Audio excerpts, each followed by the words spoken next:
নমস্কার বন্ধুরা, স্বপ্নের রান্নাঘরে আপনাদের সবাইকে স্বাগত জানিয়ে আজ আমি আবারও একটা নতুন রেসিপি নিয়ে চলে এসেছি।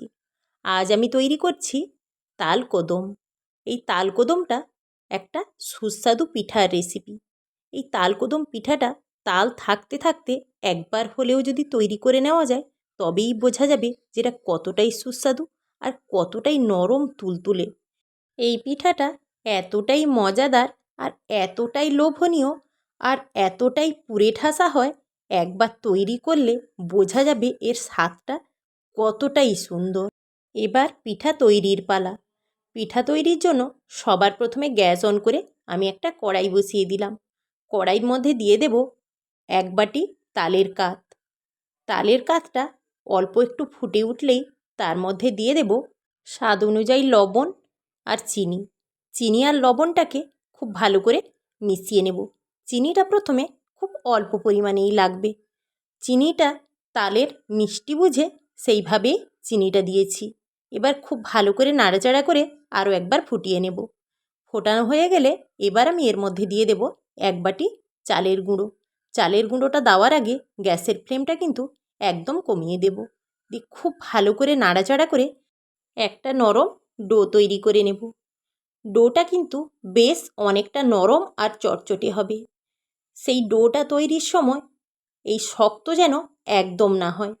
খুব সুন্দর করে ঠিক এইভাবে কিছুক্ষণ নাড়াচাড়া করে ডোটা ঠিক এইভাবে তৈরি হয়ে গেলে এবার আমি এটাকে নামিয়ে নেব। এবার একটা ফ্রাই প্যান বসিয়ে দিলাম। ফ্রাই প্যানের মধ্যে আমি দিয়ে দেব 1 বাটি নারকেল আর স্বাদ অনুযায়ী চিনি। সাথে দিয়ে দেব অল্প একটু গুঁড়ো দুধ। দিয়ে খুব ভালো করে নাড়াচাড়া করে মিশিয়ে নেব। দিয়ে কিছুটা সময় নাড়াচাড়া করার পর একটা নরম পাক তৈরি হবে। যখন ঠিক এইভাবে চিনি গলে নারকেলের সঙ্গে মিশে যাবে আর কিছুক্ষণ নাড়াচাড়া করলেই খুব সুন্দর করে পুরটা আমার তৈরি হয়ে যাবে। খুব বেশি সময় লাগে না এই পুর তৈরি করতে। গ্যাসের ফ্লেম মিডিয়াম করে দিয়ে এইভাবে একটা নরম পুর তৈরি করে নেব। দেখেই বোঝা যাচ্ছে নারকেলের এই পুরটা একদম ঠিকঠাকভাবে তৈরি হয়ে গেছে। পুরটা নামিয়ে নেওয়ার পর এবার আমি গ্যাসের মধ্যে বসিয়ে দেব কিছুটা পরিমাণ জল। জলটা খুব ভালো করে গরম হোক। গরম হলে তারপর আমি এর মধ্যে পিঠাটা তৈরি করব। পিঠা তৈরির জন্য আজ আমি মোমো মেকারটাই নিয়েছি। এবার পিঠাগুলো তৈরি করব।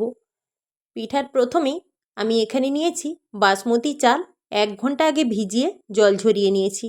সেই চালের মধ্যে দিয়ে দিলাম খুব অল্প পরিমাণে একটু লবণ আর চিনি। চিনি আর লবণটাকে খুব ভালো করে একবার মিশিয়ে নেব। চালটা যেহেতু ভেজা আছে সেই জন্য লবণ আর চিনিটা খুব সুন্দর করে মিশে যাবে। এবার যে নরম ডোটা তৈরি করে রেখেছিলাম সেই ডোটাকে কিছুটা সময় নিয়ে মেখে নেব। দেখেই বোঝা যাচ্ছে ডোটা কতটা নরম হয়েছে। এই ডোটাকে খুব ভালো করে অল্প কিছু সময় মেখে নিলাম। মেখে নেওয়ার পর এর থেকে ছোট ছোট করে লেচি কেটে নেব। লেচিটা ঠিক এইভাবেই হবে। খুব বেশি ছোটও হবে না আর খুব বেশি বড়ও হবে না। এখন দেখে মনে হচ্ছে অনেকটাই চটচটে। পিঠাটা কি করে তৈরি হবে, কিন্তু এই লেচিগুলো কাটার পরে খুব সহজে আর সুন্দর করে পিঠাটা তৈরি করে দেখাচ্ছি। তৈরি করার জন্য খুব সামান্য পরিমাণে একটু সাদা তেল নিয়েছি। হাতে একটু তেল লাগিয়ে নিলাম। তেল লাগালে হাতটা সেভাবে চটচটে হয় না। ঠিক এইভাবে নিয়ে আগে গোল করে নেব। গোল করে নেওয়ার পরে একটা বাটি তৈরি করব। বাটির মধ্যেই এই পুরটা দেব। বাটিটা ঠিক এইভাবে একটু বড় সাইজের করতে হবে। করে নিয়ে এর মধ্যে দিয়ে দিলাম পরিমাণ মতো নারকেলের পুর। দিয়ে চারিদিক থেকে খুব সুন্দর করে মুড়ে নেব। মুখটা বন্ধ করে নেওয়ার পর হাতের উপর রেখে খুব ভালো করে ঘুরিয়ে গোল বলের মতন করতে হবে। গোল বলের মতন করার পর তারপরে যে চালটায় আমি লবণ আর চিনি মেখে রেখেছিলাম সেই চালটা বেশ সুন্দর ভেজা ভেজাও হয়ে গেছে। এবার এই রকম আলতো হাতে চালের উপর ঘুরিয়ে ঘুরিয়ে চালটা খুব সহজেই লাগিয়ে নেব।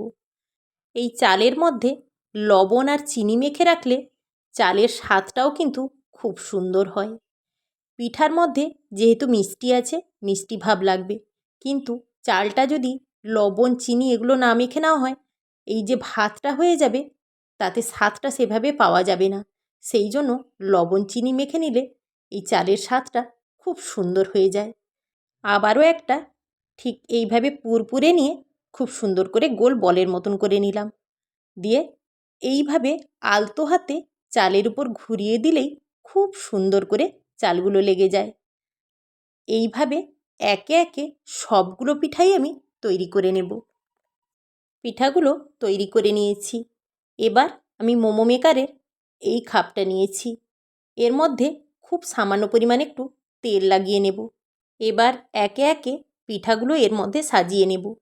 পিঠাটা খুব বেশি জুড়ে জুড়ে রাখার দরকার নেই, একটু এইভাবে দূরত্ব রেখেই রাখতে হবে, দিলে একটার সঙ্গে আরেকটা লেগে যাবে না। এইভাবে একে একে আমি সাজিয়ে নেব। সবগুলো পিঠা একসঙ্গে তৈরি করা যাবে না, সেই জন্য আমাকে দুবার তৈরি করতে হবে। এবার সাজিয়ে নেওয়ার পর যে জলটা আমি গরম বসিয়েছিলাম ঠিক এইভাবে ফুটে উঠেছে। এবার এর মধ্যে এটা বসিয়ে দিয়ে ঢাকনাটা বন্ধ করে দেব। দিয়ে মিডিয়াম আঁচে 15 থেকে 20 মিনিট এটা সেদ্ধ হতে দিতে হবে। গ্যাসের ফ্লেমটা মিডিয়াম করে দিলে হবে। অল্প কিছু সময় হাই ফ্লেমে রেখে গ্যাসের ফ্লেমটা মিডিয়াম করে 20 মিনিটের জন্য সেদ্ধ হতে দিলাম। পিঠাটা 20 মিনিট ঠিক এইভাবে বসে আছে আর মিডিয়ামেই আছে। গ্যাসের ফ্লেম একদমই বাড়াইনি আর। এইভাবে 20 মিনিট পর ঢাকনা খুলে দেখে নেওয়া যাক পিঠাটা কতটা সুন্দরভাবে তৈরি হয়েছে। দেখে তো মনে হচ্ছে পুরো যেন কদম ফুল ফুটে উঠেছে। আর দেখতে এতটাই সুন্দর হয়েছে, দেখেই যেন জিভে জল চলে আসছে। প্রত্যেকটা চাল সেদ্ধ হয়ে খুব সুন্দরভাবে তৈরি হয়ে গেছে আর দেখতে খুবই মজার লাগছে। খুব সাবধানে একে একে পিঠাগুলো বার করে নেব। এইভাবে বাদবাকি পিঠাগুলো এই একইভাবে আবারও আমি ভাপিয়ে নেব। এইভাবে সাজিয়ে নিয়ে 20 মিনিটের জন্য আবারও বসিয়ে রাখলাম। একে একে সবগুলো পিঠা আমি একইভাবে তৈরি করে নিয়েছি। এবার পরিবেশনের পালা। আমার এই ভিডিওটা আপনাদের যদি ভালো লেগে থাকে আর আপনারা যদি ইউটিউব থেকে দেখেন তাহলে আমার চ্যানেলটিকে অবশ্যই সাবস্ক্রাইব করে দেবেন। আর যারা ফেসবুক থেকে দেখছেন তারা পেজটি অবশ্যই ফলো করে দেবেন।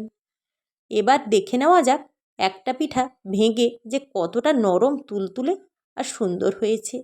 একেবারে নরম তুলতুলে পুরে ঠাসা তালকদম পিঠা পুরোপুরি তৈরি।